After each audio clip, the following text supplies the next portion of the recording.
અનેરો પ્રસંગ અને એને ઉજવવા માટે જ્યારે આપણે સૌ ભેગા થયા છીએ ત્યારે આપણી સૌની વચ્ચે આપણા ગુજરાતના લોકલાડીલા મુખ્યમંત્રી માનનીય ભૂપેન્દ્રભાઈ પટેલ મિત્રો હાજર છે.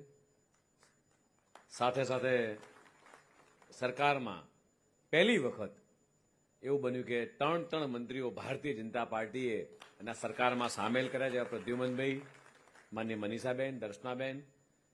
સાથે સાથે આ આખા કાર્યક્રમનું આયોજન જેણે કર્યું છે મારા મિત્ર, પૂર્વ સાંસદ અને અત્યારે મારી સાથે ટીમમાં મોરચાના પ્રમુખ શ્રી કિરીટભાઈ, મારી ટીમના સાથી ગૌતમભાઈ, સંપૂર્ણજી બાપુ, રમણભાઈ, મારી મીનાબેન અને આપ સૌ સ્નેહીજનો, પરિવારના સૌ સદસ્યો. આજનો કાર્યક્રમ અનેરો કાર્યક્રમ એટલા માટે કીધો છે કે વર્ષોથી મારી સામે બેઠેલા ઘણા મિત્રો એવા છે, પ્રદીપભાઈ હોય, ભાનુબેન હોય, ઈશ્વરભાઈ હોય, ગિરીશભાઈ હોય, જીવરાજભાઈ હોય, પ્રવીણભાઈ અમારા હોય, રમેશભાઈ હોય, અમારા અશ્વિનભાઈ હોય, રમેશભાઈ મહેશ્વરી છે, કચ્છથી આવ્યા છે. કેટલાય કાર્યકર્તા અહીંયા બેઠા છે, એવા નાના મોટા, નામી અનામી બધા જ કાર્યકર્તાઓ ક્યારેક ને ક્યારેક સરકારમાં રજૂઆત કરી હશે કે જો આવક મર્યાદા વધે તો સમાજના છેવાડાના વ્યક્તિને ફાયદો થાય. કેન્દ્ર સરકારે નિર્ણય લીધો, પણ સાથે સાથે આખા દેશમાં કોઈ પહેલું રાજ્ય હોય તો માનનીય મુખ્યમંત્રીને આપણે અભિનંદન આપીએ કે એમણે આ હિંમતભર્યું પગલું લીધું અને આ નિર્ણય લીધો. અને આની લાભ એ મને હમણાં હું રમણભાઈ કાલે બેઠા હતા, અંદાજિત સામાજિક ન્યાય, આદિજાતિ તથા શિક્ષણ વિભાગ દ્વારા અંદાજે લગભગ 97 લાખ કરતાંય વધારે વિદ્યાર્થીને ફાયદો થવાનો છે.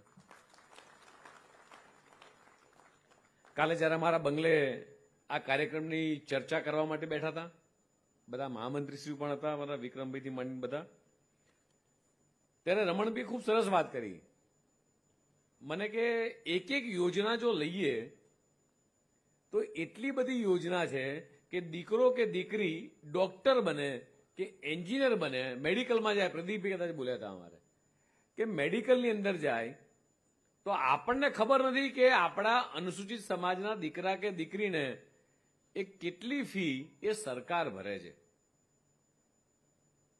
આ સાચી માહિતી આપણે નીચે સુધી ઉતારી શકતા નથી. અત્યારે એક દીકરો મને મળ્યો, સરસ સૂટ પહેરેલો દીકરો હતો, ઇંગ્લિશ બોલતો હતો, મને પગે લાગ્યો, મને મુખ્યમંત્રીશ્રીને પગે લાગ્યો. આવા કેટલાય અહીંયા આગળ પરિવારો છે, બહાર પણ એટલા જ લોકો છે કે જેના દીકરા દીકરીની અંદર એજ્યુકેશનનું સ્તર થી માંડી અને જે સામાજિક એટીટ્યુડ આખા જે પરિવર્તન આવે એ અકલ્પનીય પરિવર્તન આવ્યા છે. ક્યારેય આપણે વિચાર્યું છે કે આની પાછળના મૂળભૂત કારણો શું છે? સરસ સંવિધાનથી મારું ને માનનીય મુખ્યમંત્રીશ્રીનું સ્વાગત થયું. બાબા સાહેબે જે સંવિધાનની અંદર જે બાબતો લખી હતી, આ બધી જ બાબતોને પંડિત દીનદયાળજીના કદાચ આપણે અંત્યોદયની અથવા એકાત્મ માનવવાદની કદાચ વાત સાંભળીએ અથવા એ વાંચીએ તો આપણને ખ્યાલ આવે કે એ વખતે પંડિત દીનદયાળજીએ આખી જિંદગી ટ્રેનની અંદર પ્રવાસ કર્યો અને પ્રવાસ દરમિયાન એમણે જે છેવાડાના માનવીની જે પરિસ્થિતિ જોઈ, એ પરિસ્થિતિને જોઈ અને એમણે ચોપડી લખી. અને ભારતીય જનતા પાર્ટી આજે દેશના યશસ્વી પ્રધાનમંત્રી માનનીય મોદી સાહેબ ની નિશ્રામાં જે કેન્દ્રમાં 3 વખત સરકાર બની, આપણે પરિકલ્પના કરી કે સરકારની એક એક યોજના લઈએ તો સરકારની દરેકે દરેક યોજના એ છેવાડાના માનવીને ટચ કરતી યોજના છે. અને સામાજિક જીવનની અંદર હમણાં પ્રદ્યુમનભાઈએ કીધું એમ કે આપણે ક્યારેય કલ્પના નથી કરી કે આપણો દીકરો કે દીકરી એ પ્લેન ચલાવશે, કે આપણો કે દીકરી એ વંદે ભારત ટ્રેનનો પાયલોટ બનશે. આપણે ક્યારેય નહોતું વિચાર્યું. અને આજે એ સરકારની કોઈ પણ ઓફિસમાં જઈએ, કોઈ પણ મોટી કંપનીના સીઈઓને મળીએ, આજે એજ્યુકેશનના કારણે જે સરકારે માનનીય ભૂપેન્દ્રભાઈ પટેલની સરકાર અને જે તે વખતે માનનીય મુખ્યમંત્રીશ્રી અને અત્યારના વડાપ્રધાન માનનીય મોદી સાહેબે દરેક સમાજ માટે સર્વાંગી વિકાસ થાય એની જે પરિકલ્પના કરી અને સાચા અર્થમાં ભારતીય જનતા પાર્ટીની સરકારે આ બધી જ બાબતોને નીચે ઉતારવામાં મિત્રો આપણે સફળ રહ્યા છીએ. અને એના માટે એના પરિણામના ભાગરૂપે તમે પરિકલ્પના કરો કે વર્ષના 97 લાખ વિદ્યાર્થી, આમ પરિકલ્પના કરી શકીએ છીએ કે એક પણ સમાજનું એક પણ ઘર એ બાકી ના રહે કે સરકારની એટલી બધી યોજનાઓ. મને હમણાં જ હું આવે એટલે રમણભાઈ મને લખીને આપતા હતા, પ્રાથમિક શાળામાં અભ્યાસ કરતા વિદ્યાર્થીની હોય, શિષ્યવૃત્તિની વાત હોય, ગણવેશ સહાય હોય કે પોસ્ટ મેટ્રિક શિષ્યવૃત્તિ હોય, સ્વરોજગારની લોન હોય, આવી કેટલીય બાબતો છે. આ દરેકની અંદર જો આપણે માન્ય મુખ્યમંત્રીશ્રીનો, ભારતીય જનતા પાર્ટી સરકારનો, માન્ય વડાપ્રધાનશ્રીનો કે ગુજરાત ભાજપનો જો આપણે આભાર માનવો હોય તો આભાર એ માત્ર આ ટાઉન હોલ પૂરતો સીમિત ના રાખશો. આમાં કેટલા એવા લોકો છે કે જે સારા વક્તા છે. ગિરીશભાઈ હાથ ઊંચો કરો ને, મહેન્દ્રભાઈ સારા વક્તા, ભાનુબેન, મહેશ્વરીબેન, પ્રદીપભાઈ, જીવરાજભાઈ, રમેશભાઈ, આટલા જ વક્તા છે. લે હજી ઊંચા કરો, હજી ઊંચા કરો, બહુ બધા વક્તા. આમાંથી નેતા કેટલા લોકો છે કે હું ભારતીય જનતા પાર્ટીનો કાર્યકર્તા છું, હું નેતા છું એવું?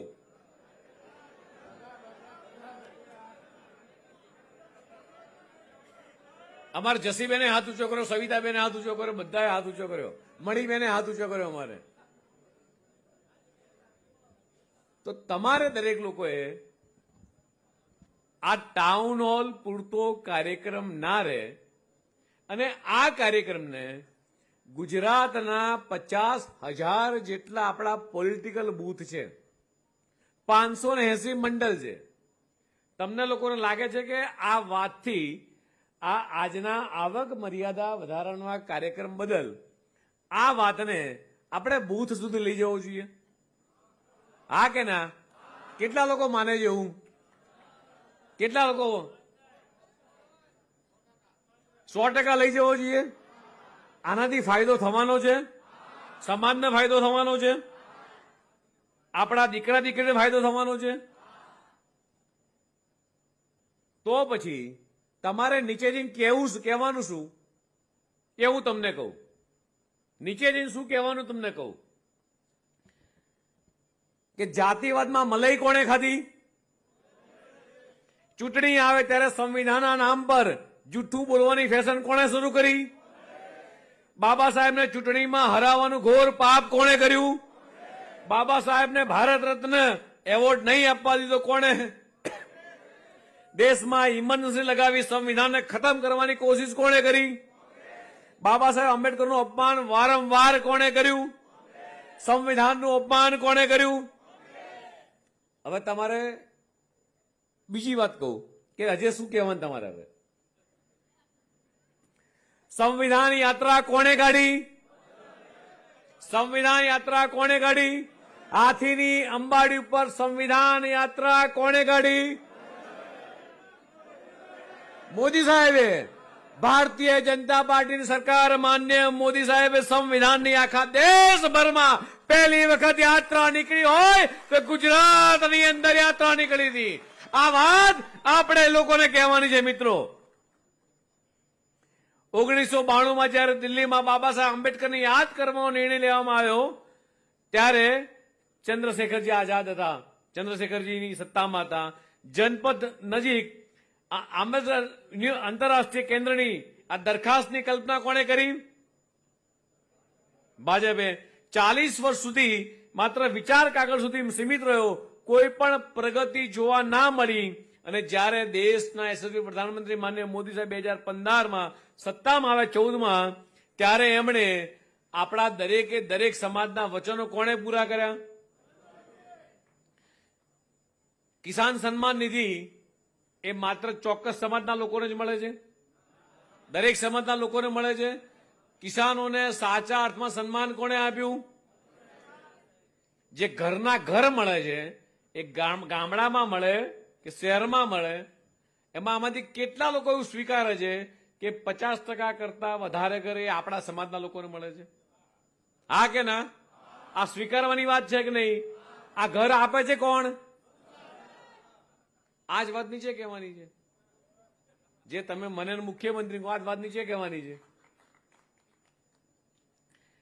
આયુષ્યમાન ભારતથી ફાયદો થયો કે નહીં આપણા સમાજને? મફત અનાજ આપીએ છીએ એનાથી કેટલા લોકો સ્વીકારે છે કે આપણા સમાજના જે નાના પરિવારના જે ઘરો છે એને ફાયદો થાય છે? હવે તમારે આ જ બાબતો એ નીચે ખાલી કહેવાની છે કે આપણા સમાજને એક કેટલો મોટો ફાયદો એ માન્ય વડાપ્રધાન શ્રી માન્ય મોદી સાહેબ, માન્ય મુખ્યમંત્રી શ્રી ભૂપેન્દ્રભાઈ પટેલની સરકારથી થઈ રહ્યો છે. આમાં કેટલા લોકો એવું સ્વીકારે છે કે ભારતીય જનતા પાર્ટીની સરકારની અંદર ઈશ્વરભાઈ આપણે બધા જ એ સારી પરિસ્થિતિમાં આવ્યા છીએ? હા કે ના? તો હું તમને કોઈને પૂછું પહેલાદભાઈ કે માત્ર 2 વાત કહો ભારતીય જનતા પાર્ટી માટે. હું કોઈને પૂછું કે માત્ર 2 વાત કહો પૂનમભાઈ કે ભારતીય જનતા પાર્ટીની એવી કઈ બાબત છે, ભારતીય જનતા પાર્ટીની સરકાર માન્ય મોદી સાહેબની હોય કે માન્ય ભૂપેન્દ્રભાઈની હોય, આ સરકારથી સમાજમાં ફાયદો થયો છે, આવી 2 બાબત પ્રદીપભાઈ આપણે નીચે કહેવાનું થાય આપણે કહી શકીએ કે ના કહી શકીએ? તો આ જ વાત કહેવા માટે આજે અહીંયા ભેગા થાય છે. આપણે માન્ય મુખ્યમંત્રીશ્રીને સાંભળવાના છે કારણ કે એમને વિધાનસભા પણ ચાલુ છે એટલે વધારે સમય નહીં લઉં, પણ હું ચોક્કસ કહીશ કે માન્ય કિરીટભાઈ, અનુસૂચિત મોરચો, સરકારના 3 મંત્રીશ્રી માન્ય પ્રદ્યુમનભાઈ, દર્શનાબેન, મનીષાબેન અને આપણા જેટલા પણ સામાજિક શ્રેષ્ઠીઓ, જેટલા જ આગેવાનો છે, રમણભાઈથી માંડીને શંભુનાથજી બાપુ, અમારા ગૌતમભાઈથી માંડી આ બધા જ મિત્રો, એ મિત્રો આજે આપણે માન્ય મુખ્યમંત્રીને એશ્યોર કરીએ કે ગુજરાત રાજ્યની અંદર એ ગામડે ગામડે આ મોરચો આવનારા 10 દિવસોની અંદર એ ઘર ઘર સુધી આ આવક મર્યાદા વધારવાના કાર્યક્રમમાં અભિવાદનની અંદર જોડાય અને એનું પ્લાનિંગ થાય. એક પણ બૂથ, એક પણ ઘર, એક પણ ગામ એ વંચિત ના રહી જાય એની ચિંતા કરી કે આપણા સમાજનો દીકરો કે દીકરી આ લાભ લીધા વગર બાકી ના રહી જાય. મિત્રો, એની ચિંતા કરવાની છે.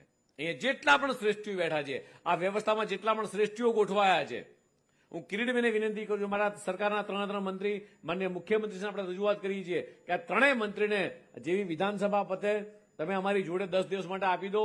આ જેટલા પણ અમારા આગેવાનો છે બધાને અમારી જોડે લઈ લો અને ગામડે ગામડે જે આપણે કાલે આયોજન કર્યું છે કે 55 જેટલા આખા રાજ્યમાં મોટા કાર્યક્રમ થાય અને જ્યાં આપણી વસ્તી વધારે છે એ દરેક જગ્યાએ એ ગામડે ગામડે આપણો કાર્યક્રમ થાય એ મુજબનું આપણે આયોજન કરીએ. ફરીથી માન્ય મુખ્યમંત્રીશ્રીનો, આપણી સરકારનો અને દેશના યશસ્વી પ્રધાનમંત્રી માન્ય મોદી સાહેબનો આપણે આભાર માની છે. ભારત માતા કી જય. વંદે માતરમ.